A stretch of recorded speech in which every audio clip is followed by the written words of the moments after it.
Good morning, afternoon, evening, everybody. I am Gunnar Rios, and welcome to another episode of the Logical Gamers podcast. Tonight, I am joined by Blankakong, Mr. Esoteric, and Hado Wolf. And tonight's episode is going to kind of be a twofer hodgepodge fusion episode. We're going to talk about the current generation of Sony specifically, but we could mention others, has just kind of been very meh, kind of lacks soul, hasn't had as much of an impact on us personally and the gaming industry as a whole as other releases like the legendary PlayStation 2 releases, and even the PlayStation 4 and PlayStation 3. And we're going to tie that in with the recent state of play that's come out. Sony's had a state of play where they showed off stuff that's in development, stuff that's got first gameplay footage.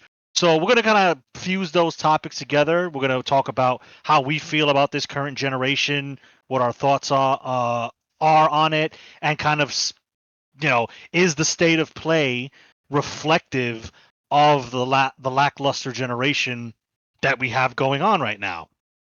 So I'll start it off. So I own a PlayStation 5, shocking no one, but it was one of those consoles that I didn't get at launch. I didn't get the PlayStation 5 until I want to say maybe 2 or 3 years after the console came out. Now, granted, this was during COVID times. This was during when a lot of places were kind of locked down, especially in New York. So in some aspects, it was actually physically hard to get the console because we had to do social distancing and all that good stuff. So that kind of also spurred me to not really worry about it because I didn't want to have to order it online. I didn't want to have to, do pickup in store. It was just tedious, so I didn't bother with it. Once things got a lot more settled down and the console was in stock, I decided to pick up a PlayStation 5 of my own, and pretty much it's just been overall okay.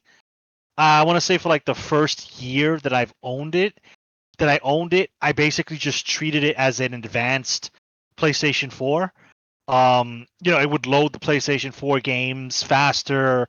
I could play my entire library of PlayStation 4 games. I bought the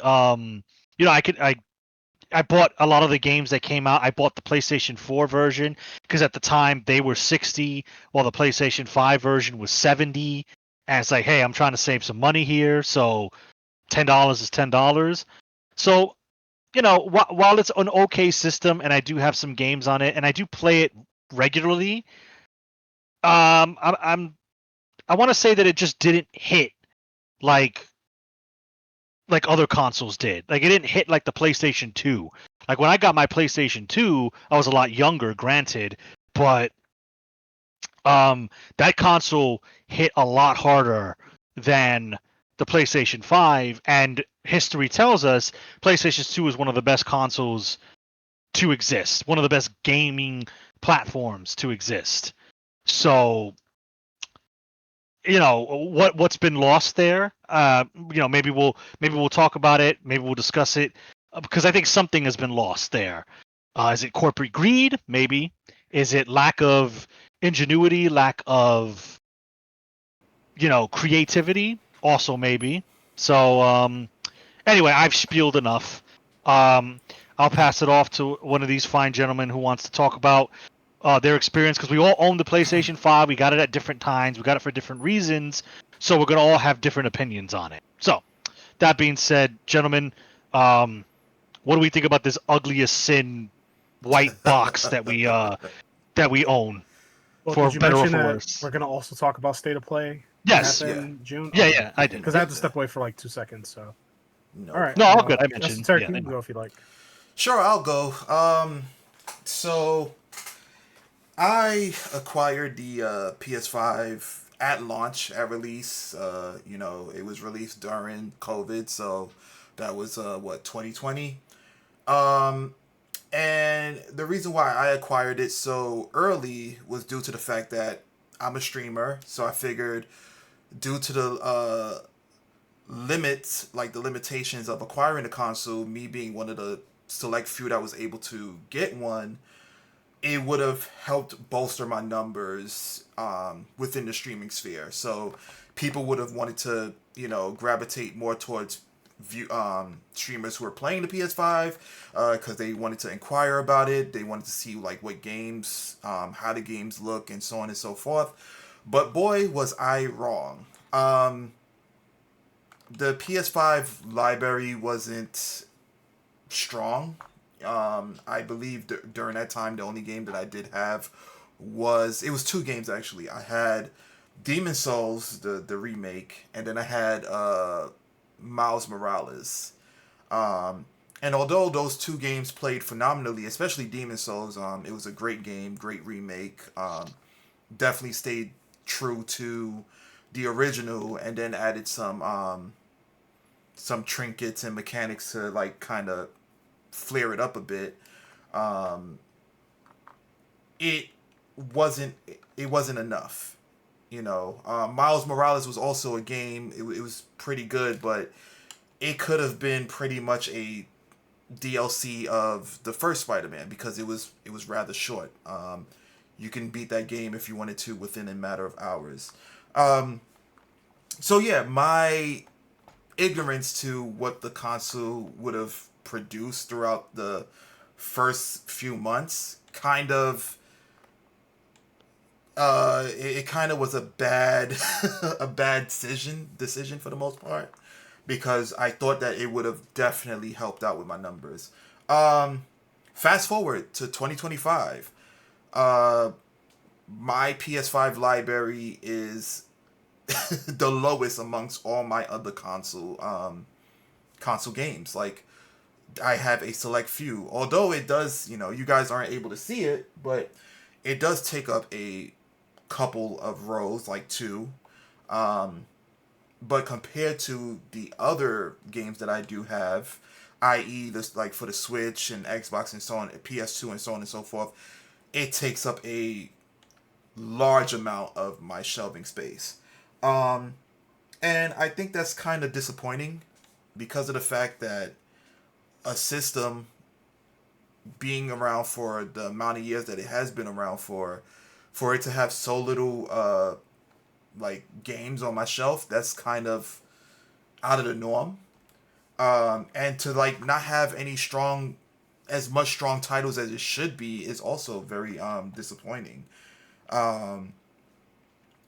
What I don't understand, particularly with Sony and the PlayStation 5, is that they have a lot of potential exclusive titles, and a lot of like characters that they could utilize that they haven't used.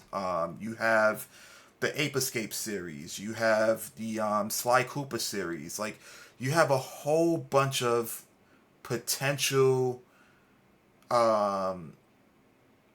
exclusives within your arsenal that they're not utilizing, and I'm not sure as to why. Because back in those days, excuse me, when those games were announced and those games were released, they were great games. Ape Escape was a phenomenal series. The Sly Cooper games were great. They did make a new Ratchet and Clank game, which was great and which was solid, but it's not enough to push the PS5. And most of the games that they are making are in conjunction with Microsoft, where Microsoft has the same game, like they're multi-platform. So it's like, I don't understand why Sony is struggling to make good games when the predecessors of the PS5 had phenomenal titles.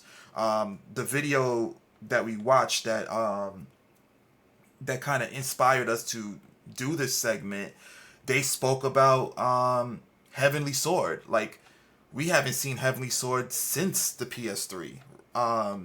You have Bloodborne, which I don't know why they will never release it again, but it seems like that's the trajectory of Bloodborne. Like, it's not coming on any other platform besides the PS4. And then you just had a couple of other titles as well. So I just don't understand why the PS5 is struggling when it comes to exclusive content. I mean, you have God of War, which is great, but technically, you can't even consider that an exclusive anymore because it's going to PC or it already went to PC. Um, I believe the Final Fantasy games, when it was starting with 7, was PlayStation exclusive, but they've gotten transferred over to Microsoft and Nintendo. Um, but yeah, even with that, they still have a phenomenal library that they can. Well, let me not say phenomenal library. They have a phenomenal exclusive archive that they can utilize to bolster the success of the PS5. Um, what other games? You have Resistance, which was amazing. Um, I think Fuse was an exclusive. I'm not certain, but that was also a real good game. We had a lot of fun with that. It's just basically there's just so many games to account for that Sony could be utilizing, but they're not. So I just don't understand why. So I guess we'll touch base into that a bit further, but I'm gonna pass it along for now, so that you guys can have your say as to your experiences with your PS5 and the library games that you have. So I'll let one of you gentlemen go ahead. All right, so I'll quickly go. So basically, like the whole point of this topic is to discuss the lack of a soul that the PlayStation 5 generation has. And it's not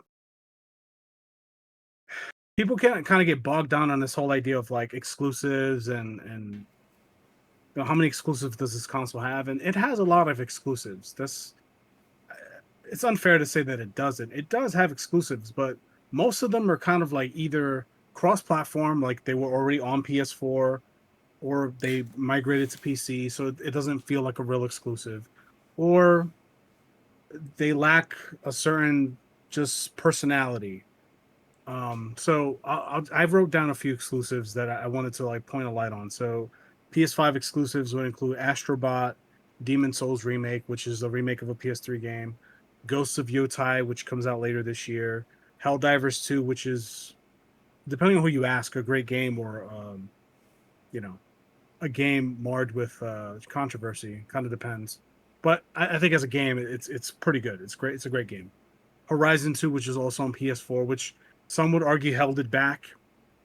It could have been a much more um, visually grandiose game, or even a bigger game, if it was just exclusive to PS5. Same with God of War Ragnarok, Spider-Man 2, Ratchet and Clank Rift Apart, Returnal, Rise of the Ronin, Stellar Blade. These are all PlayStation exclusive titles. Some of them have moved to PC since then. One of these games hasn't come out yet. But when I think of the PS4, I can point to very specific titles that kind of define that console generation. I think of games like Bloodborne. I think of games like, for better or for Mm. worse, Order 1886 or whatever it was, that shitty fucking storybook game. I think of, you know, Red Dead Redemption 2, even though I'm not a fan of it, but it's a big game, and it kind of showcase what the PS4 at full power can look like. I think of games like Spider-Man 2018. I think of games like the God of War 2018. Those are really good games. You think of Resident Evil 7. You think of the first Horizon game, which was, you know, a big deal at the time because it was the first of its own IP. When I think of the PlayStation 3 generation, I think of Uncharted. I think of Infamous. I think of you know, Killzone 2 and 3. I think of Resistance 1 through 3. Like, all those generations have like a specific, you know, like pantheon of games that kind of define what this generation look like as far as the best of the best, cream the cream of the crop. Same with like PS2. I think of PS2. I mean, we could be here for hours talking about some of the Oh best yeah. PS2 games on that, you know, console, the Grand Theft Auto series, specifically San Andreas and Vice City, Kingdom Hearts franchise, Final Fantasy X, Devil May Cry. Like, there's a bunch of PS2 games. Obviously I'm gonna miss some because there's so many, but like, there's that. Then you go back to PlayStation 1, another few hours talking about what that console brought back or brought to the table as far as exclusives, with the Resident Evil trilogy, with Metal Gear Solid, with Crash Bandicoot, with Medieval, with What else? Final Pick Fantasy pick 7, pick 8, your 9, RPG yeah. of choice because there's Yeah. so many to choose from on that Yeah. particular platform. And so all those games have like a very defined set of games. Great games that I think stand the test of time. Tekken 3, how can I not mention that on PS1? All three of them was, yeah. PS5,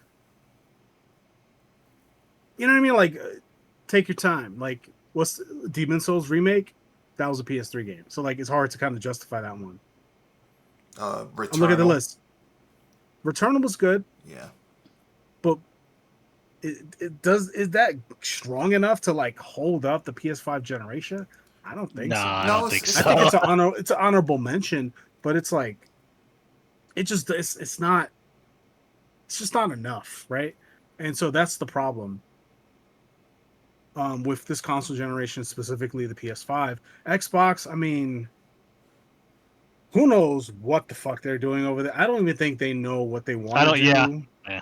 It is so touch and go with these guys. If you had asked me 5 years ago, I had a lot more faith in their business plan because they were buying up studios, and I'm like, okay, watch, by 2025, they're gonna have like a crazy library, and like now they're just pouring out all of their IPs to other platforms to make ends meet. So who knows? Like Xbox is just whatever. Like I don't even want to talk about Xbox. Um, yeah, it just lacks soul, and there's no console defining games for this generation, and I don't think it's necessarily that there's definitely not a lack of money going into these projects. There's definitely not a lack of the amount of games that are coming out.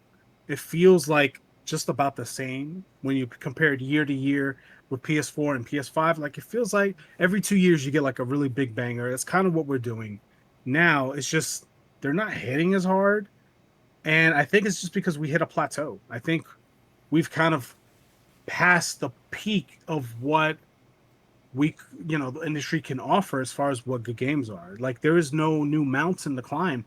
We've climbed them all. We're at the top of the mountain, and we're just kind of like treading ground around the top. And so that's why it's just like meh, everything feels like mid-tier. So I think it's just there needs to be a crash of some kind. Like there needs to be some sort of reset to really shake things up, because it's only going to get worse from here. um the industry, as far as like market conditions, are favoring free to play games.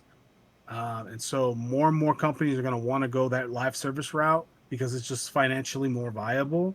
And I think that needs to happen in order for the reset that I'm talking about to happen. So it's only a matter of time before it all kind of withers away so that it could regrow and bloom into what we used to know gaming to be. So I don't know. I kind of said a lot there. I hope I made sense. And then we'll talk about the recent PlayStation Directs, and how that kind of just I don't know. I thought it was mid. I know Esoteric thought it was pretty good. So I don't know. I'll let you guys. You know. Well, I said it was decent. It compared to others like state of plays and whatnot. Okay, it definitely lacks, but I think there was a couple of titles that were there that were at least interesting to me. Like, and they actually showed gameplay. It wasn't just cutscenes. It's like, oh, this game is coming out. It was gameplay. And that's why, my friend, I think you will live a long life because you have so much positivity, and you have so much, just I mean, you what just you more? you I you mean, have such a listen. good you have such a great attitude, and it's just like this guy's gonna live a long time, man. I So don't. Well, from your lips to the entity's ears, but like, listen, I'm just saying, I'm just looking at it. I'm comparing it from the prior years that we've gotten. I'm not I could saying that grant you. it's I, it's I grant you that it's better than others. I remember there being directs where there was fucking nothing happening, but just like VR shit, and I'm like, what the fuck is this? So yeah, it's better than those, but it's just like it's not nearly the level it needs to be 5 years into the console generation. We need to be 5 years into the console generation. If we compare it to PS4, PS4 came out in 2013. 5 years into that generation was 2018. By then, things were getting hot and heavy, and like to me the apex of that generation was like 2018 to 2020 with Red Dead Redemption, God of War, Spider-Man 2018, and book ending that generation with Ghost of Tsushima. That was like that generation ended in a bang, in my opinion. Okay. I don't know if we're there. Like, it doesn't feel like the momentum is nearly the same. So that's kind of my point. No, But anyway, I'll I let get Wolf that. kind of put his 2 cents in there. Um, I only picked it up because Kong was saying that he had a available console and I didn't have one, so I was able to buy it. But I don't really use it like that.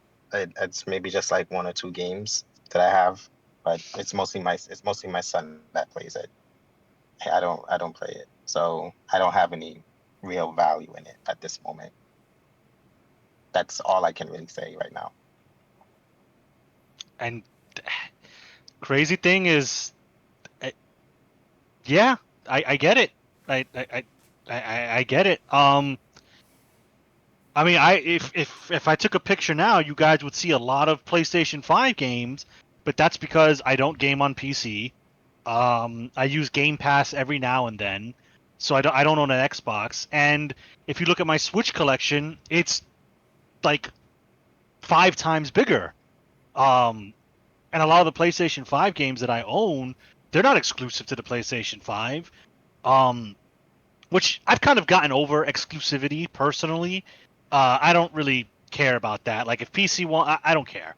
Um, I'm in that real exclusive club. Is this shit all on the disc? That's where I'm at right now.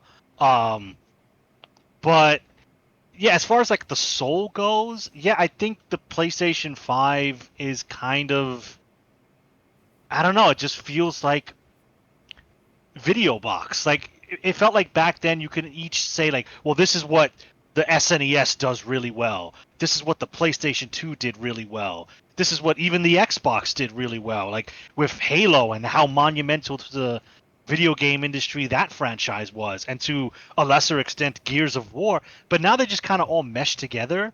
They just kind of all feel the same. It just feels like this is the box that I buy to play the thing that I enjoy for an hour or two. And maybe that's just age. Maybe that's a little bit of cynicism going on here. But I think if we even see PlayStation 7 and whatever Nintendo, and if Microsoft is still around, whatever that looks like, I don't think our children or the generations that come after us, if they even care, will look back on the PlayStation 5 and be like, that shit was a goated system. I don't think they're gonna do that. Like they're gonna be like, yeah, my grandpa used to play something called the PlayStation 5, and now I got the neural chip in my brain, and we're playing Fortnite DX. Like I don't care. Fuck that shit. Like Well, that may be true, but I think the same would probably be said of the predecessors. Like they won't give a shit about the five. They won't. You think that kids will care about the four, three, two, and the one? Yes, if they have any kind of taste. Okay, If they're not completely consumed by the micro machines that will take over the world in 20 years, sure, yes, of course. Do we I not don't. look at classic art? Yeah, we do, but Okay, so like, how can you say that? okay. Here's what I'm trying to convey, right? Yeah, Because please no. clarify. Because here's my thing, right? Because we definitely admire what is considered retro games now. We admire it. We grew up in it. We enjoy it. It's definitely the better era. I absolutely, hands down, greatest ever of all time. But honestly, realistically speaking, I don't see the next generation of kids wanting to go back and play game. Maybe go as far back as maybe the PS4. Everybody nowadays is super graphic hungry. They don't care about gameplay. They want looter shooters. That's all they care about. They'll probably go back and be like, what the hell is this? But I don't think that they would be so eager to be like, oh my god, Super Mario World on the SNES. This is awesome. I think the only reason why my nephews were capable of doing that was because I kind of put that onto them. But for them to solely go there by themselves, I don't have faith in that. I think they'll be like, "Oh, PS5 is goated." You might be right, and listen, and let me clarify. There are peaks and valleys when it comes to the gaming, the history of gaming. Mhm. Like I don't go back to the original Atari and go, oh man, these games were great. No, No, those no, games were absolutely rough. not. Yeah, yeah. Those games are rough. Of course. But like, it's not because I didn't grow up with them that I feel that way. I feel like even if I had grown up with them or I was around them, my current self would still feel like, yeah, these are cool, but like, these are kind of like mid tier. I think the industry shot up with the NES and the Super Nintendo. Like 2D art is still amazing to look at because it just works, right? Of course, But yeah. it dipped again with the PlayStation era. If you look at PlayStation games and N64 games, those games look terrible, right? They have not aged well, and they will continue to age poorly.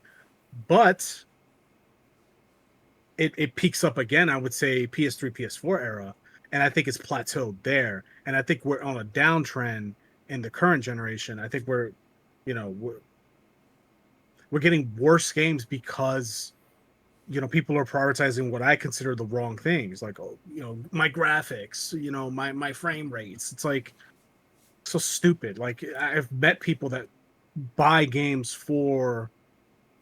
because of the like, oh my god, did you see the textures? And I'm like, are you fucking retarded? Like what? Like that's like buying chicken wings because I don't know that the seasoning is real good. It's like, yeah, but like the chicken matters too, right? So I don't know. I see your point. I don't 100% agree, but I do see that like I don't know if people are willing to manually go back in time and revisit all of that old stuff because it's like Yeah, because a lot of because it isn't visually enticing compared to what can be pumped out today, especially in 10 years from now or less than that with AI, because AI is just going to take from what's already been produced by human history, and it just kind of like formulates something new. It's like, don't even get me yeah, started on AI. and But like, and not just that, like a lot of people, because in this current era with the internet being as prominent as it is, a lot of new people within the gaming sphere, but I'm speaking particularly of like the newer generation that's coming into it, they're being indoctrinated to accepting games better graphics good, games with bad graphics bad, like that's all they care about. Looter shooter good, adventure games I agree bad. with you, So that's but what I think, and I could be dead fucking wrong, right? But I'm gonna stand by this particular point. I think when exposed to quality, I think you could deprogram that shit out of people because people are super fickle now with how they engage with entertainment, whether that be video games, music, movies, TV shows, whatever. Like people are so like getting a motherfucker to sit down and watch something for 20 minutes is hard. Like, yeah, Yeah. you lizard know what I mean? brain. And so, Hmm. yeah. And so I think that's indoctrination. That's technology. That's social media. That's blah, blah, blah. I agree. And it's only going to get worse as we continue on because I think generations in the future are going to just be further and further away from what we would consider high quality, unfortunately. But I think once they're exposed to the high quality, I think that their human self will be like, whoa, wait a second. What's this feeling of joy that I'm feeling playing this story or, interacting with this experience? Like, wow, this is better than, Fortnite XD. Why do I like this more? Why do I like this Metal Gear Solid game from 1997 more than, Super Fortnite or whatever the fuck it comes out in the future? I think that's going to happen. I think there's going to be a renaissance of some kind, and things are going to revert back, and people are going to want to go back, and they're going to want remasters of like, these old classic titles that we grew up with. I think that there's going to be a demand for it. I That's mean, what I think. Well, I could be dead you wrong. are gonna live long, my friend, because you are being very optimistic right now. no, well, Yeah, maybe so. I think he has a point because if you look at what's going on with music to a certain degree, like records have come back, fucking cassette tapes have come back. Now, how much is that? How much of that is I'm a hipster and I want to look cool, and how much of that is I want to listen to this medium on a more purer scale, I mean, you could Yeah, but correlate that to video games. I don't know. See, here's the thing. The reason why I can't really correlate that to video games because that's just a different a way to utilize what's already existing, right? It's not the difference is between the video games and the way people listen to music is the interaction. Like you'll listen to the music on a record player as opposed to a disc, as opposed to like MP3 player. Essentially, it's the same thing. It's just different ways of listening to that same medium, right? It's a lot more difficult to bring someone from what they're accustomed to in terms of like, hey, you're playing this current gen game. Let's go back in time a couple of years and play this. Like they have to interact with that as opposed to listening to said music on whatever medium that it's on. You get what I'm saying? Like it's a bit Well, couldn't different. that be said for like the genre of music though? Like if you have a kid growing up now and he's like, well, I want to hear AC/DC or I want to hear Metallica when they first came out, or fucking,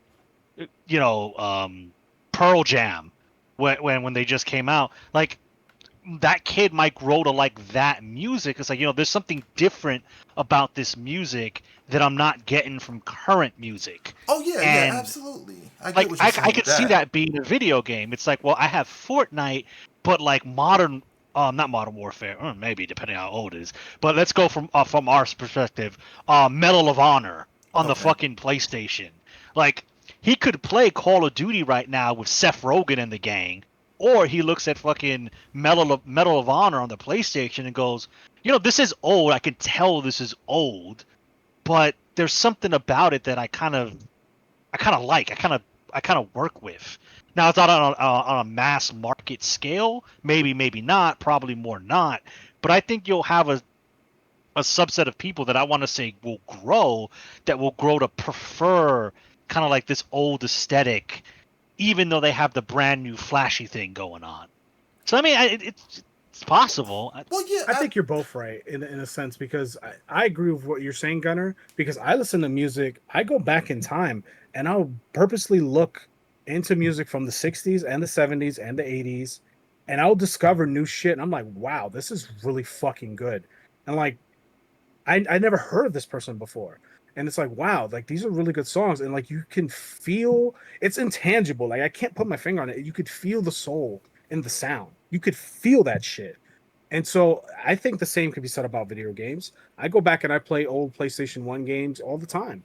And I'm like, damn, this game is fucking great. yeah, but Yeah, you. there are flaws, but to Mhm. your point, there's more work involved in going back and playing through an old game than there is looking for old songs. I'll grant you that. Yeah, because I mean that's pretty much my take. Now, will there be some exceptions to the rule where there will be some individuals who are intrigued by things of the past? Absolutely. But the thing is with music is like it's less involved. And here's a perfect example, right? Like you have someone who like new generation, whatever, kid, whatever, playing Call of Duty, blah blah blah, used to the controls, the button scheme, all of that stuff, the smoothness, the fluidity of said game, and then they go back. It's gonna probably be a little bit harder for them to go back because the controls are probably jank. The graphics aren't up to snuff because they're already indoctrinated with the whole 1080p 4K good, anything less than that is bad. So I just think because there's a little bit more involvement there and a little bit more adjusting, that is going to be a lot more harder, a lot more difficult for those individuals to accept, those medias of the past. Now, will there be exceptions to the rule? Absolutely, but I think it's going to be a small percentage, unless there's some big person, some big time person who has a strong influence, like a big ass streamer in the future that's like, oh, play these games, they're awesome.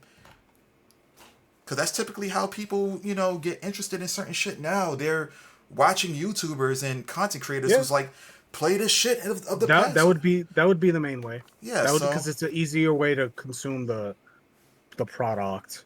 Um, so yeah, I think so. And here's the difference with my optimism and your optimism. My optimism is for the future generations, and I hope that they have a fucking brain To wake up, and they have their own fucking thoughts and can formulate their own opinions. And your optimism is for the present, which I have no optimism for the present or like the very near future. I think it's doom for the next like 5 years is going to be pretty rough. But I hope that like our children's and grandchildren's generation, I hope that they can look back at what we are talking about today and they're able to see the difference and like, wow, like I dusted off, grandpa's PS4 collection and I booted it up and I connected it to this thing called the television with this thing called HDMI and like I played with this thing called a controller. And after learning how a controller works and not using my mind or whatever the fuck the future looks like, wow, I could see why they enjoyed this. Just like we can go back and listen to old music or watch old movies from before our time on this earth and like have a real deep appreciation for like the quality. I can attest. Another example would be movies. Yeah, good point. Me and Gunnar and Zeta were watching old movies like like a year or two ago, and we were watching the original The Thing, and like the effects, the practical effects, is just so much more effective. It just is more effective than the CGI effects that you see in current movies over the last 15 or so years. There's something about it that's just visceral and it just hits different. I don't know how else to really phrase it because it's kind of intangible. Like it's really hard to put your finger on it, but like it just works better. And so I think older video games are going to have that effect. There are going to be certain generations that will not have that effect. I think the PlayStation 1 era is one of them, and I love the PlayStation 1, but PlayStation 1 era is not going to age well, like because that was the first step into 3D graphics and all that. Yeah. So it's just not going to it's not going to live past our generation. It's going to die. The PlayStation 1 era is the Atari era of our generation. It just is. Yeah. Yeah. Yeah. I agree with that. So we can talk about state of play. Yeah, I was gonna ask. Yeah. What's our time? Are we good for state of play talk or? Yeah, we're good on time. We got like 20 minutes, so we can definitely discuss that. All right. Well, so I tell you what. Why yeah. don't you let Esoteric go? Because he's. I think you got the most to talk about with the direct. I'm guessing you saw. You got there are more things you're interested in than any of us. Yeah. Like there's like one thing that I have semi interest in. So like, so I think we should let you go first. All right. Okay, fine. So after you, sir. All right. So I mean, here's like my list of optimistic games for the state of the state of play. So the state first of optimism. So the first one was Pragmata from Capcom. I think it had a cool sci-fi aesthetic. The graphics looked alright. It wasn't like super groundbreaking, or at least from what I saw. Could be what I was watching it on or whatever, but it looked alright. It was decent. But that's not why I play games. I like the whole aspect of the whole Android, the exosuit or whatever the hell the protagonist is wearing. I like with like the retractable face guards. Gameplay looks like a regular shooter with some assistance. I'm hoping the supporting character is able to be smart enough to help, because these I forgot what you call those games where you like carry a person or whatever, rescue games or whatever the hell they're called. The AI tends to suck. Ashley, I'm talking about you. I guess you could call it companion adventure games. Yeah, that kind of hits the nail on the head. So hopefully the AI is done well. And the mechs look fun to fight. Romeo is a Dead Man was another one. Reason being, which Gunnar informed me, it kind of resembles what the hell is it called? No More Heroes. No More Heroes. Yeah, which I found out that it's the same company that's making it. So I did not realize that. So thanks a lot, Gunnar, for informing me of that. But it looks cool. Yeah. Looked a bit random in the beginning, but after I saw the combat, I was like, okay, this looks interesting enough. Not going to be a day one buy, but it'll be something that I'll acquire in the future. That's the point of Suda 51 games. Random, Yeah. over the top, what the fuck moments, many of what the fuck moments Yeah, throughout the I game. literally said that out That's loud when Suda I was watching. I was 51. like, "What Yeah, the Yeah. fuck am I looking at right now?" yeah. The When he opened the beginning, door and his face is ripped off and some a zombie's eating his arm. yeah, the beginning was like, okay, I immediately was a little deterred by it. I was like, yeah, I'm not buying this. This looks retarded or whatever. Um, and then I saw the gameplay. I was like, oh, okay, this makes sense. This looks like it's going to be interesting to play.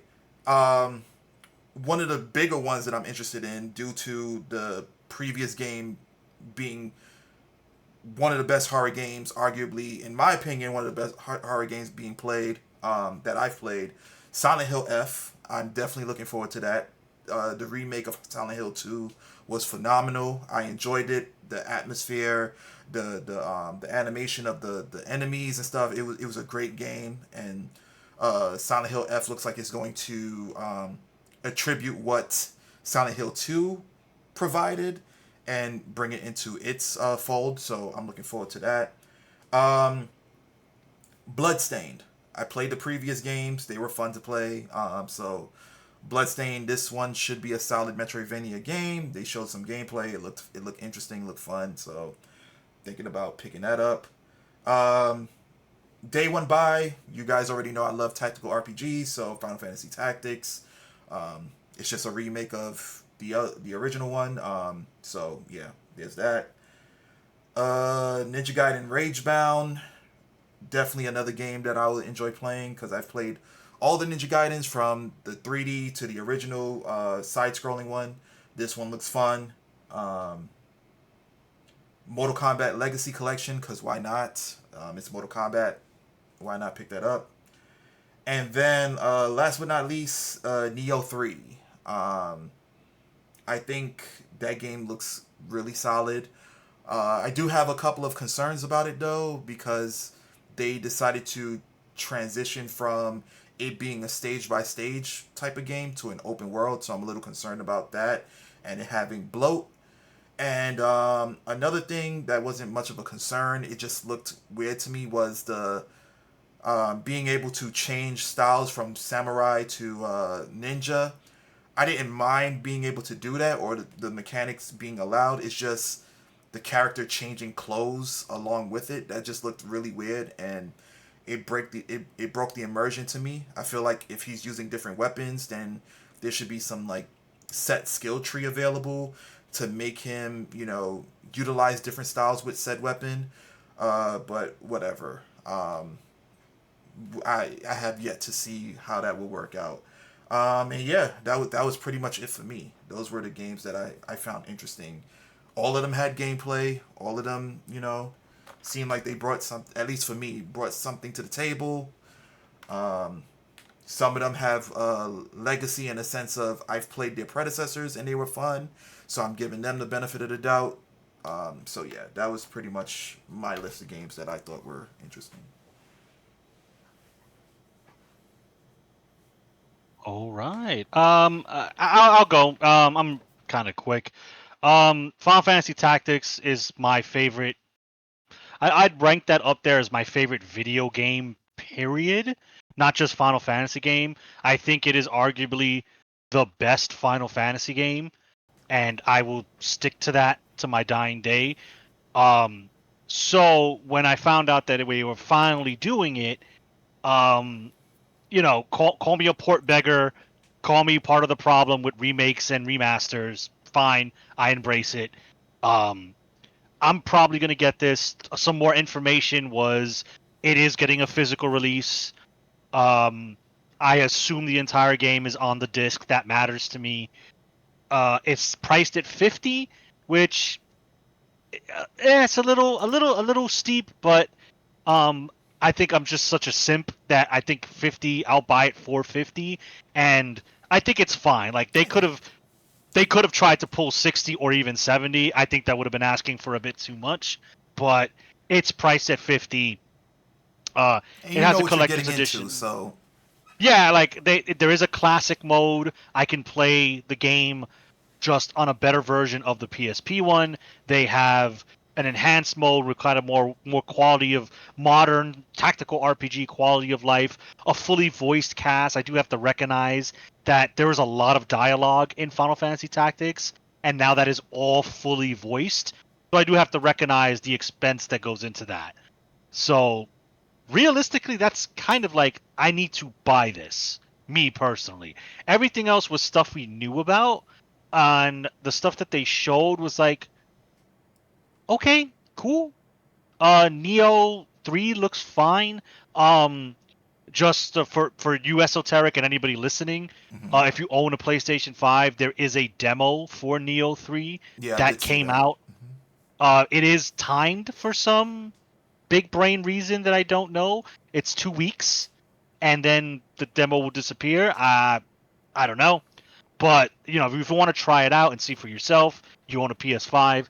That's do that.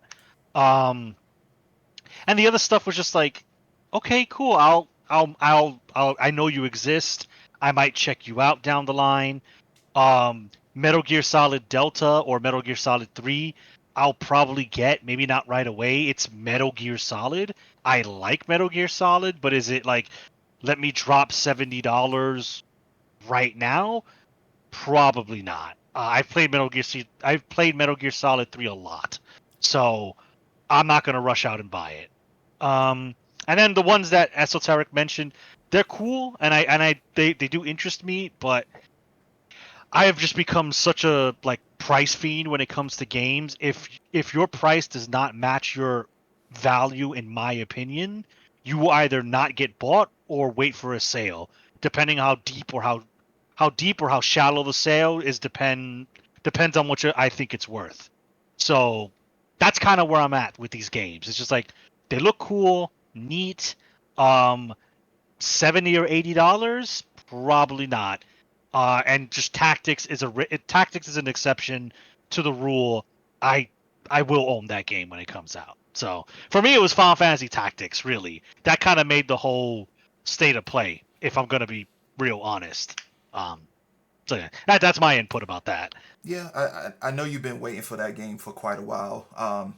I mean, I love tactical RPGs, and Final Fantasy is definitely up there. Uh, I'm in the same boat as you when it comes to Metal Gear. That's why I didn't mention it. Not saying that I wouldn't buy it day one or whatnot. It's just, to me, it wasn't worth mentioning because they didn't really introduce anything new. It was just the same thing, whatever. Um, and I forgot to mention Token Fighting Souls. That looks interesting to me as well. Don't know Oh, if I've it'll be learned my lesson. Fighting games are not my thing. All the designs looked cool. I think they looked real cool. But that ain't my tea. I'm not gonna sip it. So Yeah, I think it looks fun. It looks like it follows the Marvel vs. Capcom Tatsunoko versus Noku versus Capcom format. It's unique that it has four characters to choose from, so you got to be real diverse with knowing your characters if you want to be efficient in the game. So I think I can pick this up. I think it'll be interesting, and yeah, that's it. Yeah, my bad for jumping over no, whoever's next. I So said everything I needed to say personally. Um, you are a problem for buying remakes. Oh yeah, You no, are I a know. part of the problem. Yes, you are. Yeah. Because, remakes is remakes. With that being said, I will be right there on the line with you to buy Final Fantasy Tactics. I think we all, well, three out of the four of us will be. Right. I feel like that's a game that any Final Fantasy fan, if you're a true fan, you should own. Um, so I will be there with you as well, buying that game. Um, if not physically, spiritually. Um, yeah, the Suda 51 game or the Romeo is Dead Man. It, I'm only interested in it because of my experience with No More Heroes. And No More Heroes, as random, like I said, it was no top tier video game, but it's a very good, well, the franchise overall, I really enjoyed. So if I had to buy a new game, it would be that. Everything else doesn't interest me at all in no way, shape, or form, except for the Marvel token. It's a fighting game. Um, it's a fighting game with just Marvel characters. It's a fighting game that they almost fucked up on, and Marvel went back and said, "Hey, do your thing. Don't try to satisfy the Westerners," Mm. and allowed them to do their thing. Oh, really? That means that we got, yeah. How did they So mess that up or potentially mess that up? the designs was going to be more Western, and I think the design and the gameplay was going to be like more like geared for Westerners, not really the Eastern fighting game community. Okay, Veilguard. You Uh, basically but talking about like you're talking about that I don't type know that of. he didn't get into specifics of what he said in the video. He just Okay. said that's what happened, and then Marvel pushed back and said no, they want Marvel wants Arc Systems to do what Arc System does, which creates good fighting games. Um, the game actually is more like drag is Dragon Ball Fighters. Because Arc System also did Dragon Ball Fighters. So there's a lot of things I see in there, like a lot of the characters specializing in ear combos. Um, you know, which yes, Marvel vs. Capcom has a lot of ear combos as well, but Dragon Ball Fighters was primarily an ear game. There was no ground game in Dragon Ball Fighters, really. Okay.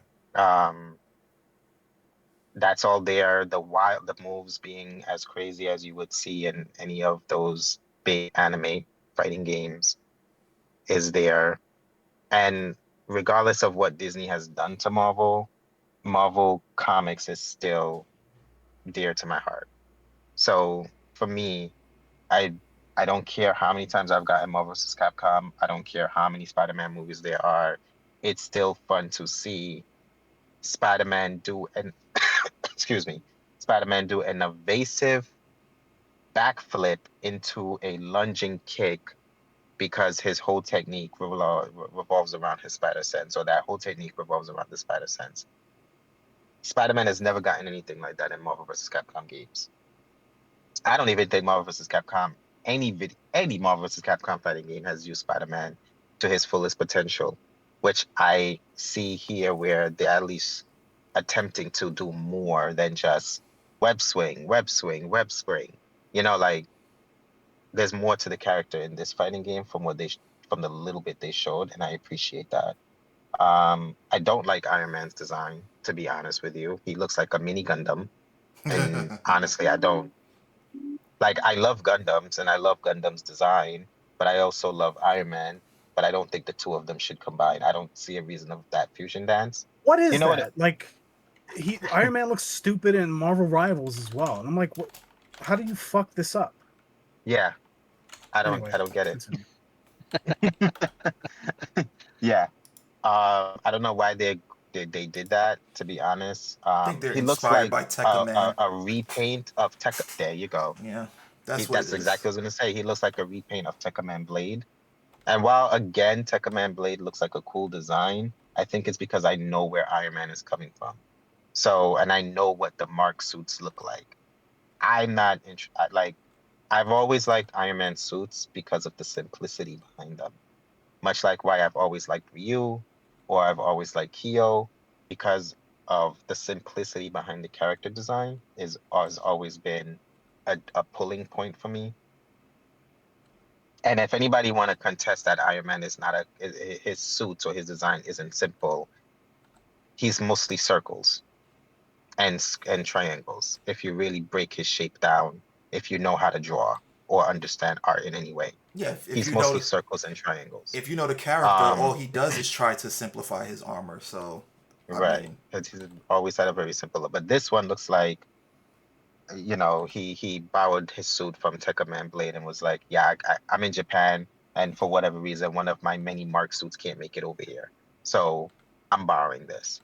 Um, but I also like they're trying newer characters. Like I'm sick of seeing Miss Marvel, but I guess she's gonna be a thing moving forward. They're trying But again. The Miss yep. Marvel push. Yep. And then the trailer showed Doom Doom doing Doom things, he does look like a very, powerful character in his own right as a character. And then I lost my shit when Storm came out. I lost my Yep. shit when Storm came out, and I was like, this game, I'm about to spend fucking $80 on this game because again, doing things that's well different from how Storm was designed in previous fighting games, using more of her abilities, making her more of a character instead of zipping around with lightning in her fingertips. Like while Storm was always good in Marvel vs. Capcom games, she was also really simple. But I also love the whole wind and the twisting and the multi-hitting and the anti-earing. I think in this particular game, they're giving the characters more of their Marvel abilities. Like they're giving them more to utilize, I should say. But we gotta wait and see how the game turns out. It's from Arc Systems. I'm expecting there's gonna be a simple button combo for each character. But the dude in the video also said that the way he designed the game is if you understand how to play one character, you pretty much got the basics down for all characters, with the exception of like little trinkets here and there about them, little special things, little here and there about them. Like Spider-Man having a counter, I honestly doubt see Iron Man having a counter. So that's the difference between those two characters. But if you can master the system using Iron Man, you can use the system using Spider-Man. So they're not worried about it being a 4-on-4 fighting game. And I also appreciate that they're trying something bold. They're trying something new. Um, so that's the only video game that really interests me. And even then, so my hopes is but so little because it's a new age fighting game. So, Yep. and playing the Devil May Cry series got me in an itch of playing older video games now. So, like even recently, I just downloaded Bayonetta on the Steam Deck, and I Oh know wait, I have. stop. Just remind me. So you went back in time and played a franchise you had no history with, and you actually really enjoyed it. Did I hear that right? Yes, And now that has rejuvenated and created new interests into video discovering games that new. I've never played before, right? Oh, okay. I just want to make Well, sure I had I that right. played Thanks. Bayonetta before, but I never finished it. So now I'm more interested in finishing Bayonetta. Okay, I just want to make sure I had that on record. That's all. Yes, you're Thank you. absolutely correct. I booted up what's that RPG Ask him what that year he when was it born. Mass Effect. I booted up Mass Effect. Mass Effect. 1750. Damn. Mass Effect is a Right. very well. Yeah, Mass Effect 1, 2, and people, well, the people who say it are as old as us, but 3 is all right. Three's all right. The trilogy is solid. I would, yeah. Yeah, I have the Mm, trilogy. I just haven't played it. But yeah. Go ahead. I'm sorry. yeah. So um that's the mode that I'm in right now. So like these newer games, like the state of play, I just briefly went over it while we are in the first half of our of the podcast. So for me, it's just like, okay, another pretty game that costs billions of dollars to make, and it's just gonna go on sale 3 months after it comes out. That's how I look at all of them. Um, that's it. So Man, one old game and the only new game that I'm interested in that I can honestly see myself like, yeah, I most likely will buy this game is a fighting game. And even then, so I don't really know how long that's gonna last. So shoulder shrug. hey, I mean, hey, that's where we are in the game industry. But Kong, I think this will be a painfully short, Yeah, it's gonna say painlessly short, but we'll see. We'll see. nothing. The Maybe you'll end. surprise us. Just Silent Hill. That's it. Not even. I'm actually Oh. really. I'm not. It looks. Oh. It doesn't look good to me at all. It Oh. looks kind of like mid, I'm. honestly. Whew. But I have to reserve judgment because I thought that of Silent Hill 2 remake. Looking at the trailers leading up to the release of that game, I was like, this game does not look good. But I think just the marketing team dropped the ball and just didn't really capture the essence of Silent Hill 2 in the trailers that they were like. It looked like Bland. it looks super surface level it just looked like a really mid-tier horror game. That's how I feel about Silent Hill F, but I've been proven wrong. So the verdict is still out. Comes out in September. I like to pick up a horror game in October to play something scary in October. So maybe I'll get it if I deem it worth it. I'd have to wait to see what reviewers say, and I'd have to look at some real like true gameplay, not like the snippets that they show you. Gotcha. The Marvel fighting game looks cool. I don't know if I'll get it right away. It kind of depends. If others in the group get it and you guys are playing it, then it's like, okay, then I'll be a little more motivated to jump in. I might buy it just to have it because I do just collect fighting games, and sometimes if I get the itch, I'll go back and I'll just play old fighting games by myself, just because I just want to hit buttons and punch things and whatever. Metal Gear 3 looks cool. I never finished it on PS2, so this is a good excuse to go back to that. And Ninja Gaiden looks cool because it's an old Ninja Gaiden game just with a fresh coat of paint. And I'm like, all right, I can play that. Okay. But that's it. So, yeah. But you've heard it here first. Everything looks cool. I mean, we were talking about this before we started. That's like that used to be like a selling. Oh my god, this shit looks so cool. Now it's just like it looks cool. It's a step above. This isn't shit. It's like I said, we've hit a plateau. There is no going over. Like that, we've hit the high point. That's it. Yeah, Now and it's some of just the a straight line. yeah, no, exactly. And some of the stuff we're talking about, tactics, Metal Gear Solid 3. When did Metal Gear Solid 3 come out? It came out fucking on the PlayStation 2. And like, okay, now I get to play it again, but it looks nicer. And maybe they can do things that they wanted to do but couldn't do back on the PS2. Like these are old games. So, I want to have hope we'll have more Expedition 33s existing in our modern world, but State of Play it wasn't horrible. I mean, it had some kind of snooze fest, the pirate game, the fucking Waterworld game, the fucking Thief VR, and you know what? If you like that, hey, no shame, like what you like, but that ain't for me. But yeah, it's gaming nowadays, folks. So that's our kind of discussion on where's the soul for modern for the console generation we're in, specifically the PlayStation 5, and our kind of like quick and dirty opinions on State of Play. So before I wrap up this episode, does anybody have any last words, opinions, questions, whatever? No. All right. That's looking like a resounding no. So, let's wrap this up. All right, ladies and gentlemen, thank you for watching. Thank you for listening. We always appreciate anybody who watches, listens. We're just a couple schmucks on the internet shouting into the void. So, if anybody watches us and gleans any type of enjoyment, whether it's making fun of us or agreeing with us, hey, if it made your day better, cool. That's cool. I'm down with that. But if you do like us and you do want to watch more of our content, listen to more of our content, and just kind of hear us yap, make sure to like, make sure to subscribe. We drop a podcast every Wednesday. We talk about a bunch of stuff. We'll do hot take topics. We'll do tier lists. We'll do opinion pieces. We'll do article breakdowns. We kind of run the gambit. So we kind of got a format that might appeal to a broad range of people. So like, follow, subscribe. Mr. Esoteric, who's with us tonight, he is the resident streamer of our group. He streams on the Logical Gamers channel on Twitch, and he's also streaming on YouTube. So I know not everybody's a big fan of Twitch. He is also dual casting on YouTube. So make sure to like the channel there, Twitch, YouTube, whichever one you prefer. We're trying to grow the community. He's a variety streamer. He streams a little bit of everything.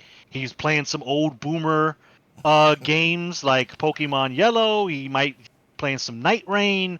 Gonna be playing. He plays the Gambit. So if you're a boomer gamer like us, or you're Gen Z who's like where we're dropping Tarnished, he'll be playing that. So yeah, make sure to follow him there. Once again, thank you for watching. Thank you for listening. We appreciate our viewers, no matter how many of you are out there. So, good night, and we will see you all in the next episode.